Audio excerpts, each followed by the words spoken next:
Welcome back to video 2. We're going to start out in Oracle 300. Again, we're just going to do the highlights of the mostly the calculations and some of the new changes.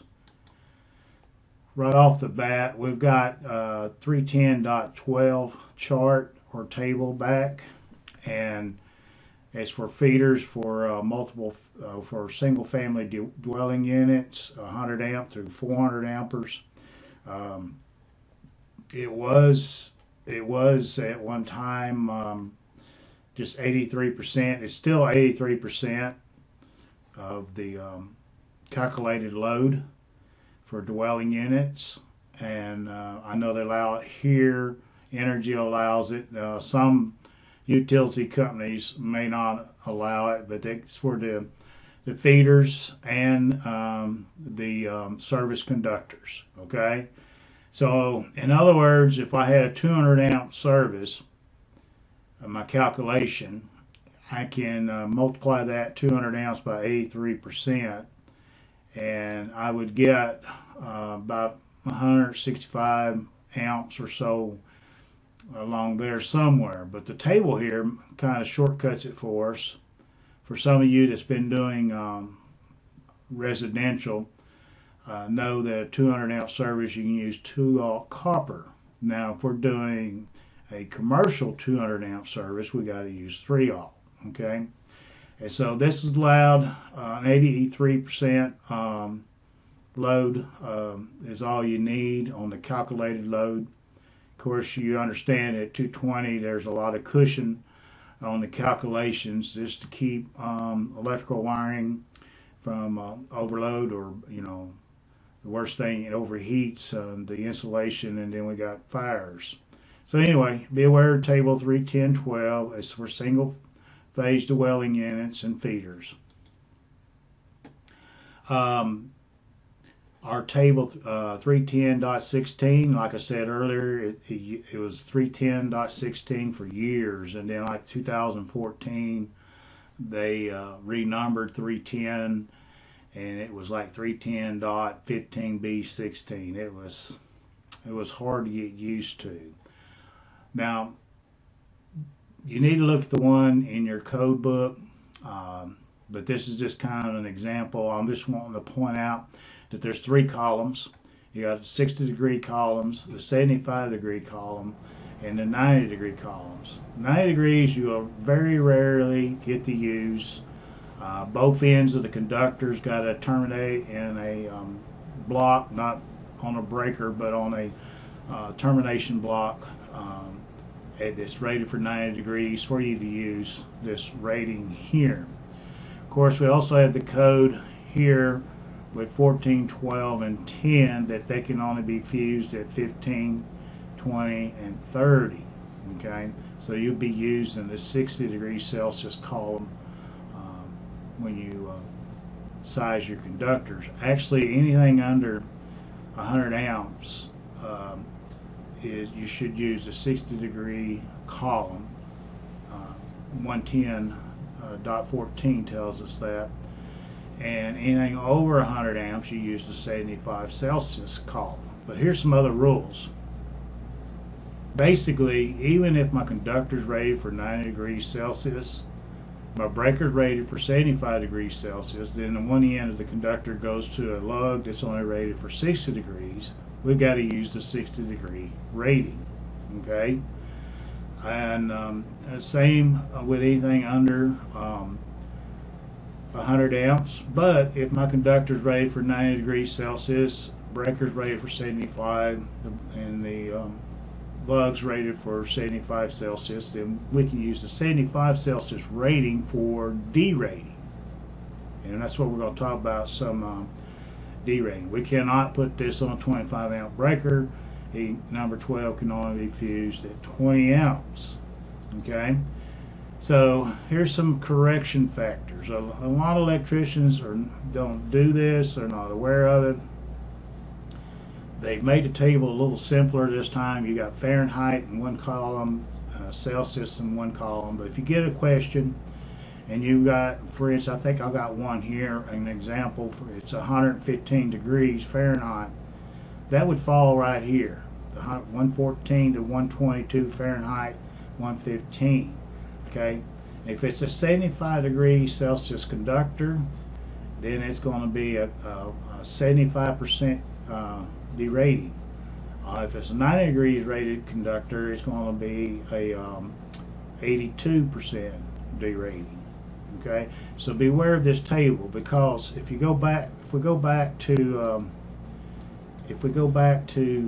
the table right here, okay, again, the 75 degree rating, we can use this for our derating. Okay, now here we got, the table, what I was going to say a while ago, this table on our ampacities 31016 is based on 3 conductors at 86 degrees. So when either one of those change, then the ampacity changes. I'll give you an example. So it's good for 25 amps, but at 115 degrees, it's going to be degraded 75%. If there's more than 3 wires in the conduit, it's going to be derated 80%. Okay, so you think about that. You start, on the back of the book, there's Annex C tells us that we can put 16 number 12s THHN in a 3/4 conduit. Okay. And back in the old days, back when I was an apprentice and stuff, they were doing that. They'd figure out how many home runs they needed. It was, well, we can get 16 wires in each pipe. We need to run 3 pipes, and so on. And you cram your pipes full, but at the same time, you're derating your conductor. Think about it. If you have 16 of them, that would be a 50% derate. Well, a 25 amp number 12 at 75 Celsius, it would only be good for 12.5 amps. So you can't put that on a 20 amp breaker, because you cut your ampacity of that conductor down with more wires in the conduit. So again, it's based on the 86 degrees Fahrenheit and not more than 3 carrying conductors in there. Okay, so we're back to here. And number 12 at 60 degrees Celsius is good for 20 amps. At 75 degrees Celsius, good for 25 amps. So that's what I was talking about a while ago. You put 16 of these in a 3/4, you got to derate it 50%, then it's only 12.5 amps. Here's an example. 12s rated at 75 Celsius, installed in a panel lug rated for 6 degrees Celsius. Even though the conductor is rated for 25 amps at 75 Celsius, you connect it to a lug that's rated 60 degrees Celsius, then it's got to be rated for 20 amps. That's no problem. We can still do a 20 amp breaker. If you put an example here, can you put 8 number 12s HHW in the ambient temperature of 115 degrees on a 20 amp breaker? Can you? True or false? Okay, table 316, number 12 at 75 Celsius is good for 25 amps. Table 310.15c1, 8 conductors is derated by 70%. That's too many, more than 3 conductors in the conduit. Table 310.15b1, the air temperature.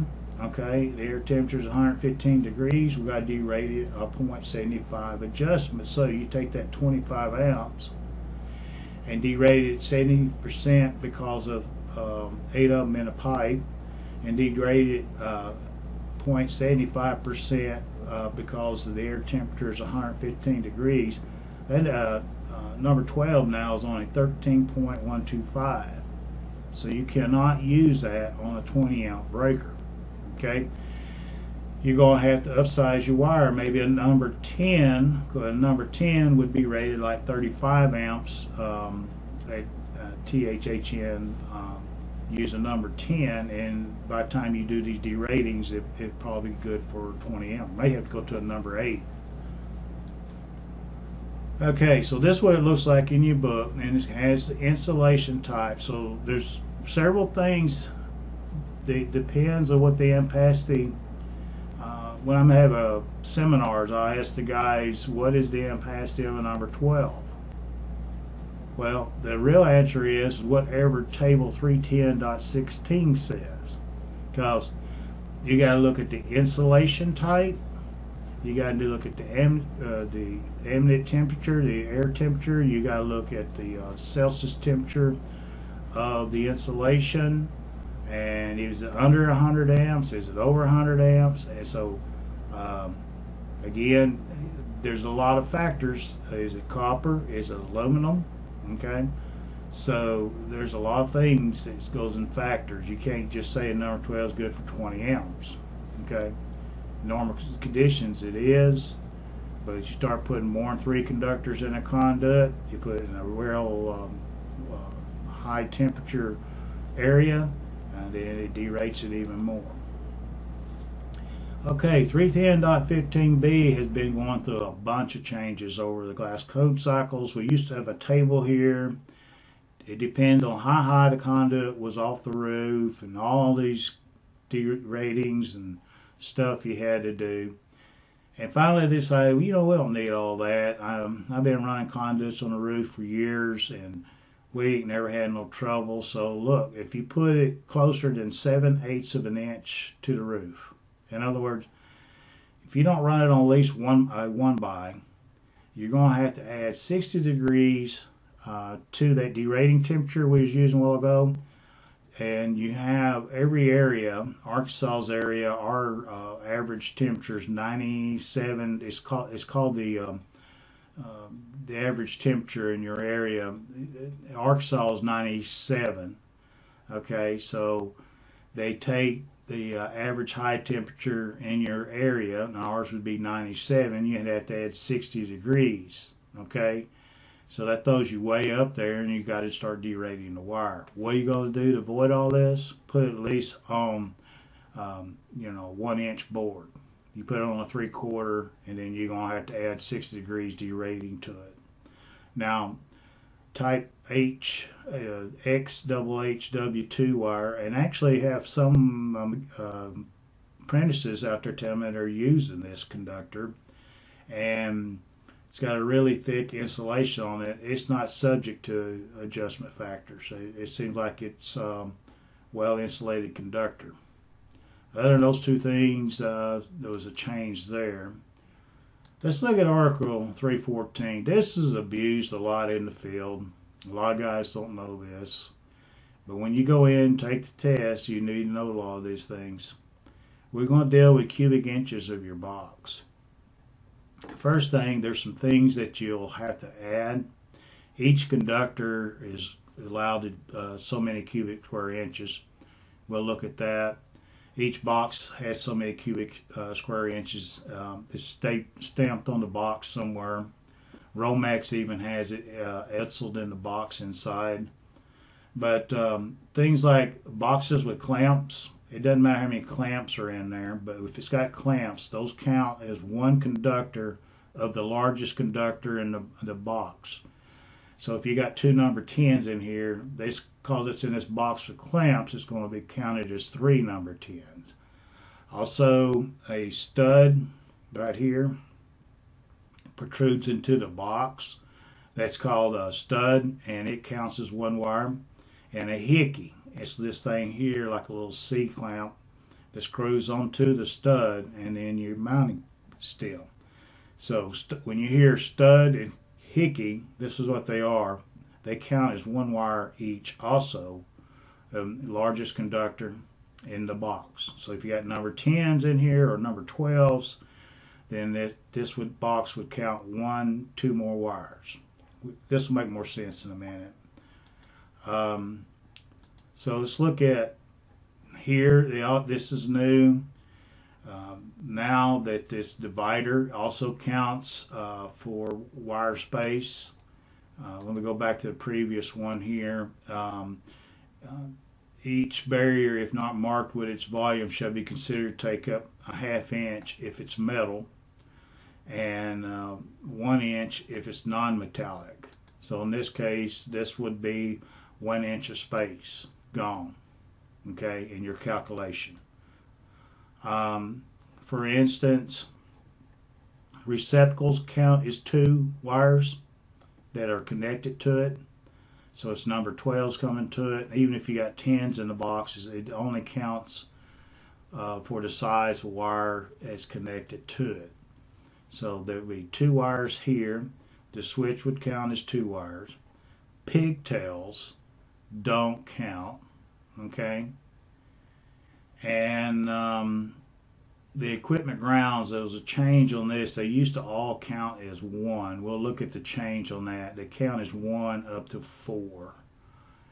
So we've got 1, 2, 3, 4, 5, 6 wires in this box. So that's 6 wires, 7, 8, 9, 10. And that's what I got here, 10 wires.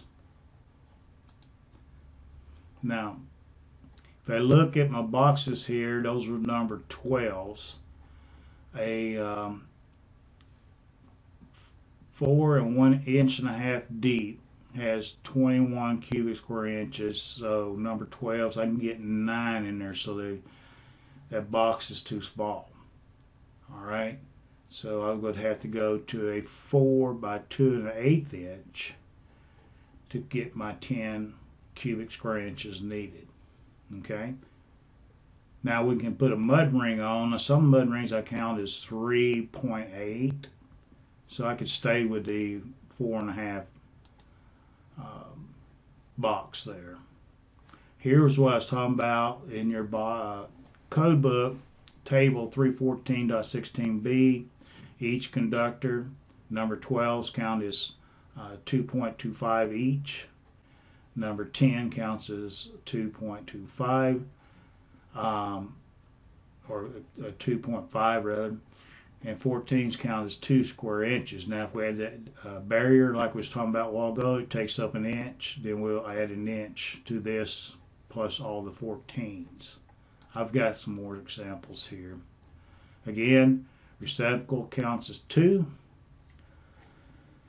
Equipment grounds counts as 1 up to 4, and any additional grounds is 25% more.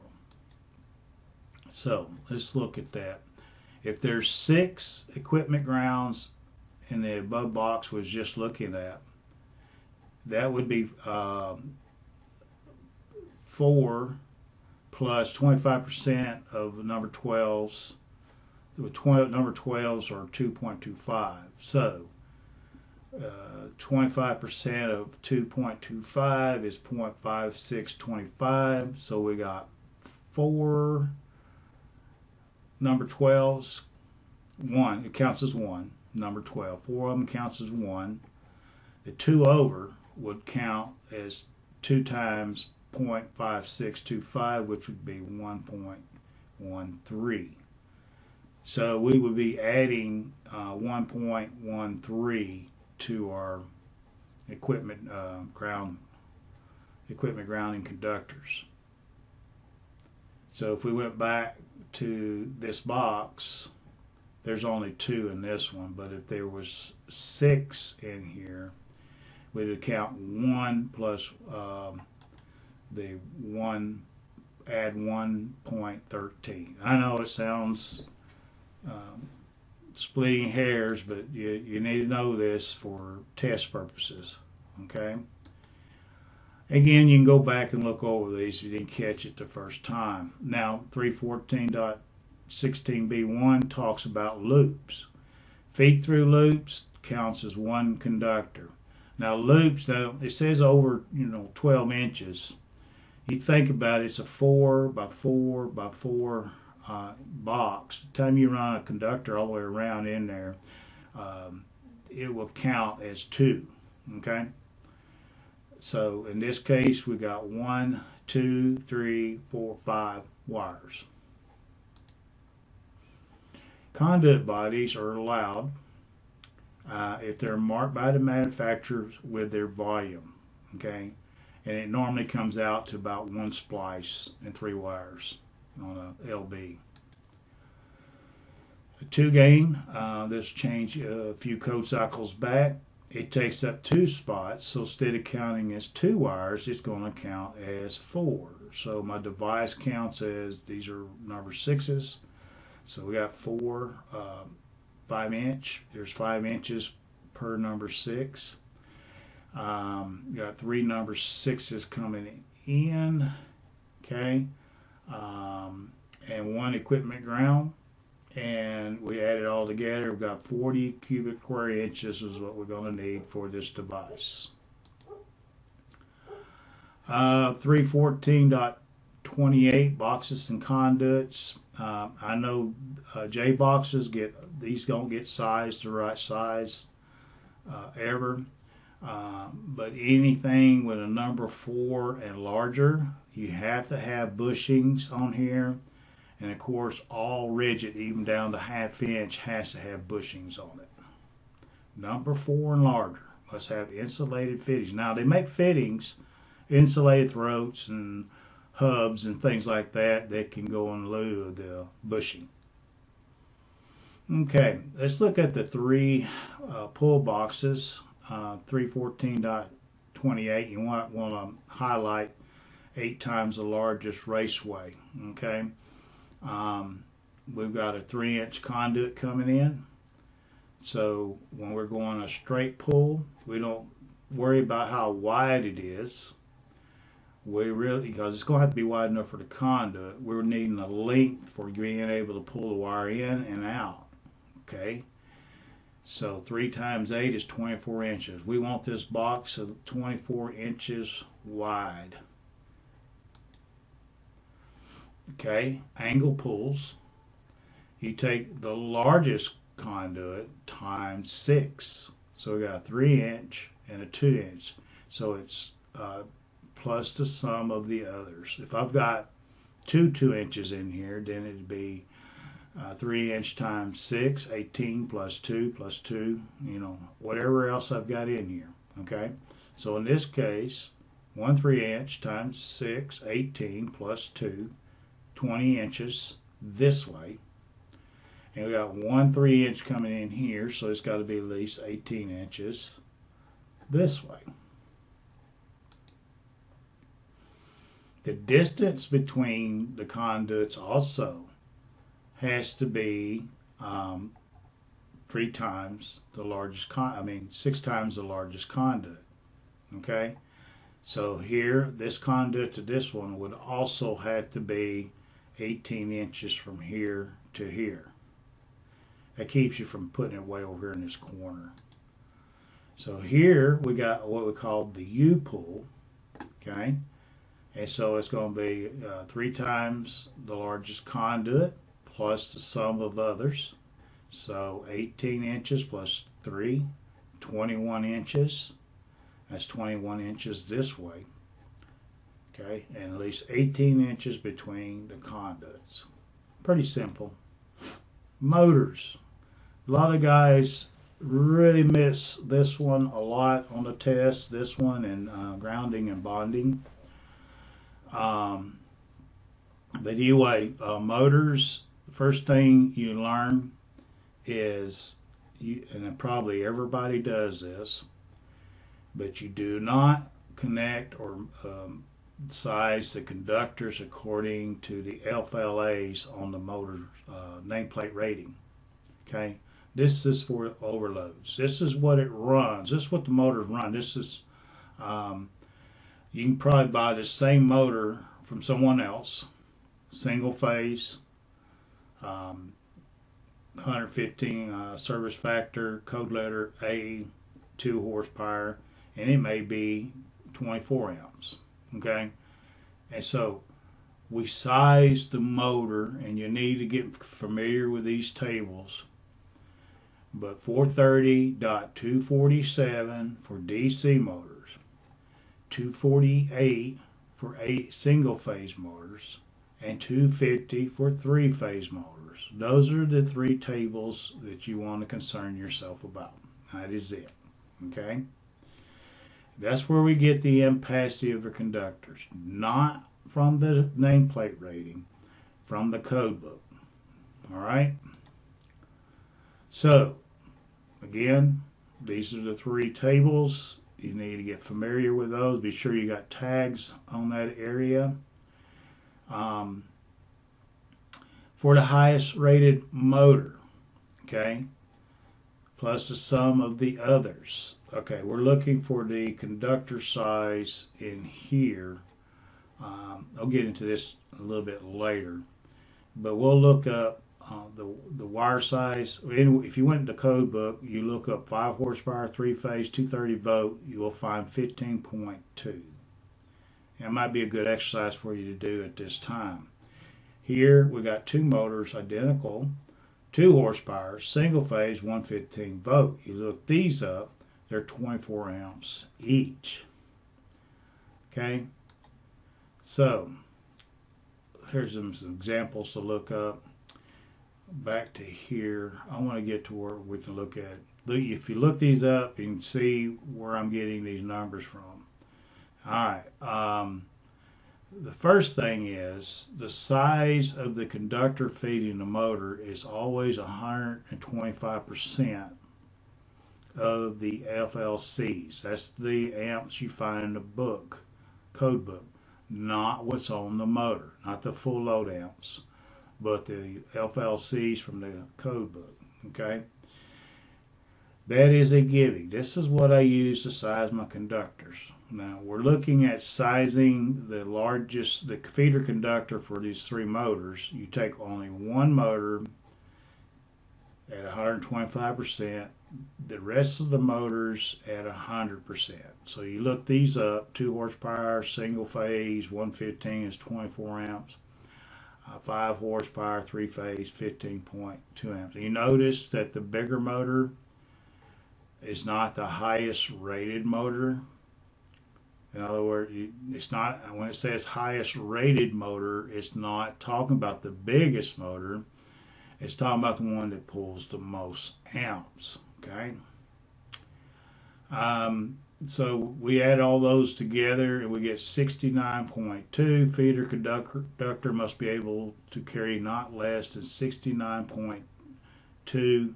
So we'll get a number 4 at 85 amps at 75 Celsius.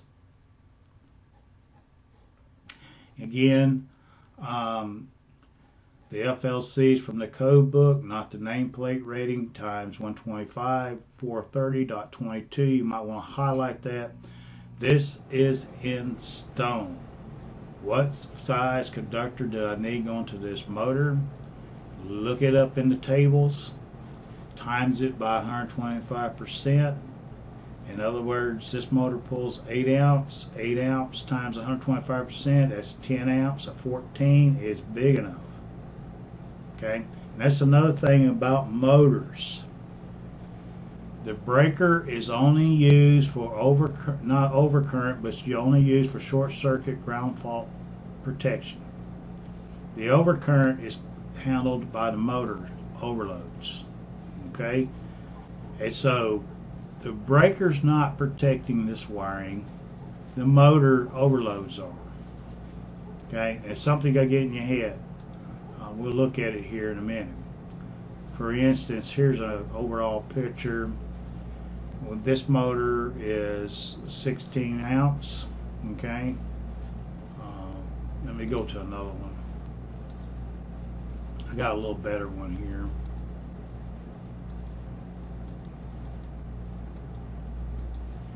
Get over to it. Here we go. All right.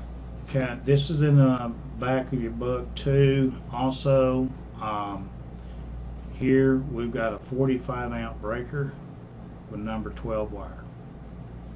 Okay, you got a lot of inspectors out there who's not going to let you do this. You may have employers that won't let you do this. You may have engineers that won't let you do this, but it's code. If I ask you what's the breaker size and the minimum size wiring for a 3-phase 5 horsepower 208 volt motor. It's going to be number 12 wire on a 45 amp breaker. Now the breaker's oversized for startup load. Okay, this breaker is only going to trip for short circuits, ground fault protection. If you have a short circuit, it's going to trip. If it falls out to the metal parts, it's going to trip. But overloads, the motor itself, the overloads are going to open, protecting this wiring. Okay, here I got a number 8 on an 80 amp breaker, 30 amp motor. I got a number 10 for a 24 amp motor. Probably wouldn't have a problem with this, but it's a number 10 on a 60 amp breaker. It's a single pole. But that's how it works. The code. We'll look at some more of the AC units here. Overloads. Talking about overloads. Now we take the full load amps on the nameplate. Okay. And depending on the marking of the motor, if it's 1.15 or greater, it's 125%. If the motor temperature rise is 40 Celsius or less, it's 125%. If it's neither one of these, in other words, if it's 1.11, it's 115. If the temperature rise is above 40 Celsius, if it's 50 Celsius, it's going to be 115. Okay, so full load amps at 1.16 would be 125%. Then the overloads are 22.5. Now, the only time we really need to know this is for math or for a question on the test, or overloads for a contactor. Okay, that's when the overloads are not in the motor, we put them on the contactor. And again, these overloads will blow before these conductors pull too much to burn them up. Breakers are sized. Say, and here's where we oversize our breakers. 430.52. Got a few things. An inverse time breaker is the average breaker we use out in the field, and as you can notice, most breakers, we're going to oversize that breaker by 250%. Okay, now the only ones that's usually different is direct current or wound rotor motors. They are 150% here. Now you got two types of fuses: non-time delay, dual element. Actually, you got times when the non-time delay fuse, you overload them by, oversize those by 300%. Okay, so for example, a full load current on a motor is 25 amps. A non-time delay fuse is 25 amps times 300%. That's a 75 amp breaker. Our conductor here would be like a number 10. Okay, there's not a 75 amp breaker, so the next one up would, or fuse, it would be a next one up would be 80. Non-time delay fuse, a wound rotor motor, is 150%. 25 amps at 3 would 150% would be 37.5 or 40 amp fuse. So we'll break this down again, figuring out the size conductors here. Feed these three motors. We do the largest one at 100%. I mean 125%. This is not the largest largest rated would be one of these. This one pulls the most amps. 1 horsepower, one single phase, 5 horsepower pulls the most amps. We would do this one at 125% and add these to it to figure out this wire size. Here it would be total next size down. Next size down would be 110. We can't go over 120.7. That's a max. But this is one time you can't go to the next breaker size up. Cannot be over. So we had to go down to 110. So we got a 110 amp breaker, number 10 4 wire, number 12 wire tap, 45 amp breaker, number 12 wire to this motor. Number 8 wire, 80 amp breaker, 30 amp. Number 10 wire, 60 amp breaker, 24 amps. So here's your steps in figuring out your motors and where. I actually put it here. Look for the breaker size for feeding several motors is 430.62. Figuring out the wire size, 430.24. 430.22 wire size to each motor. Breaker sizes is 430.52. And then your tables here for finding the amps for these three motors. Refrigeration motors and Hermetic motors. 440.22 dealing with air conditioning and refrigeration equipment. So here's another one that will blow your mind. Okay, normally we find this information on the tag. Okay, but the code says on a single motor compressor, okay, shall not be more than 175%, but if that 175% is not capable of carrying the startup load, okay, in no case shall it be over larger than 225%. So no less, no larger. Okay. So we got an example here: 240 boat, 20 amp compressor, 20 amps times 125%. Our wire size is going to be a number 14. Okay. The breaker size, we're going to try a 35. Okay. But if it doesn't hold, so why take the chance? If it doesn't hold, then you're allowed to go up no larger than 225%. So if this came out to like 50,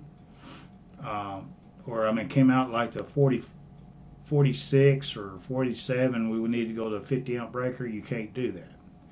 Cannot go no larger than 225%. So 45, just so happened we have a 45 amp breaker. Okay, 45 amp breaker, number 14 wire, feeding this 20 amp compressor. Again, what you got to get in your head is that, again, the wiring is protected by the overloads. Okay, 460.62, couple of things on AC. Window units cannot, separate circuit, AC must not exceed 80% of the ampacity of the branch circuit. So you have to put it on branch circuit. The rating cannot exceed 50% of the rating of the branch circuit if the outlets and appliances are in the same circuit. Okay. And then disconnected means can be the receptacle as long as it's accessible within 6 feet of the floor. Okay, let's look at chapter 9 real quick. You need to be familiar with these tables. This is how Annex C is set up. It's set up with over 2 wires at 40%. In other words, we're putting more than 2 wires in the conduit. 60% is what will we use for nipples. Nipples are 24 inches or less. Okay. This is what we'd use for 1 wire. This is what we'd use for 2 wires. Okay. Total area, we're not really concerned with that. So here is how many the wires. The number 12. This is how much room we got for conductors. Okay. We'll put this all together in a minute. So table 5, okay, tells how much area the conductor takes. So when you use table 5, the first thing you got to do is find your insulation type. and we're looking for the approximate area. This is all we're concerned with. So in your code book, I would just highlight this column here, just run a line down through it. We get down to THHN, we see that number 12 takes up 0.0133 cubic square inches. Okay, so we should be able to take 16 times this, and it should fit in this 3/4, which it should not come over 0.213. So you might want to practice that. I wish I put this example on there, but that's how they figured that out. That you can put, this is how much area I've got inside. It's only 40% fill, but you put 16 number 12s in a 3/4, it feels like it's packed. I've been there.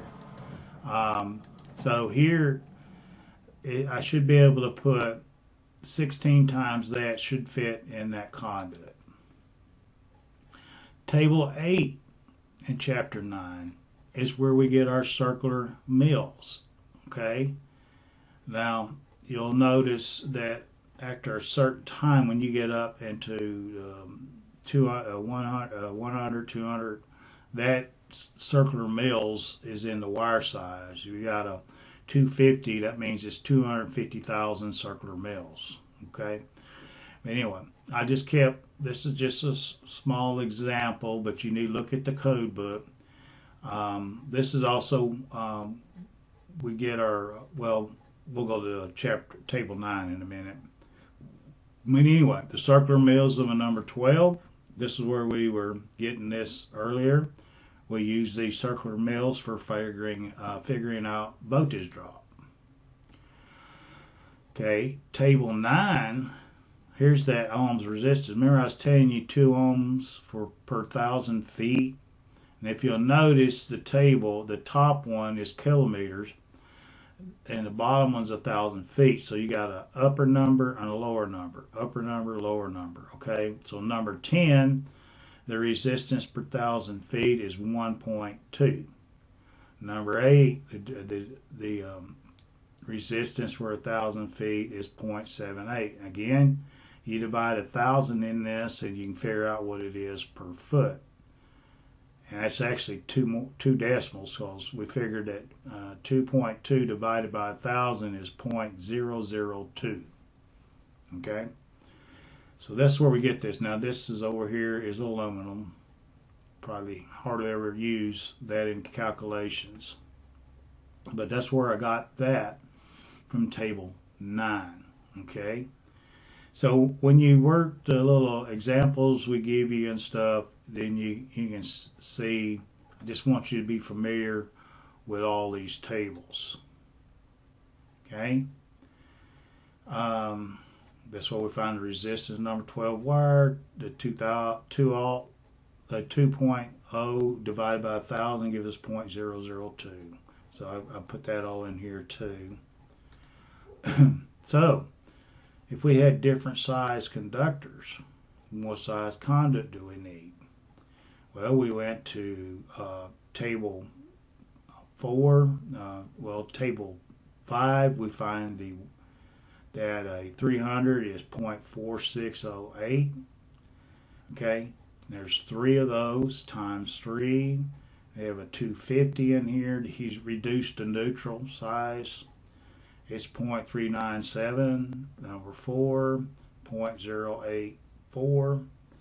All those total is 1.8612. Then we go to table 4, and we're going to use EMT. Now the example I have on here is EMT. If you notice in your workbook at the top of each table 4, it's EMT, ENT, rigid, schedule 40, schedule 80. So be sure you look up the right table for the right conduit.